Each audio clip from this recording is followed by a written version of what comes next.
Абай атамыздың 175 жылдығының құрметіне чегінішімізді қабылдаңыздар.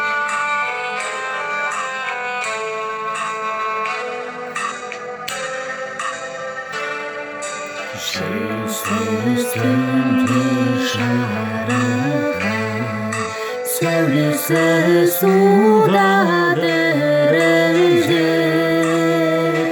ауылдың жаны терең сай, тасыған өзен гүрілдеп. Ауылдың жаны терең сай, тасыған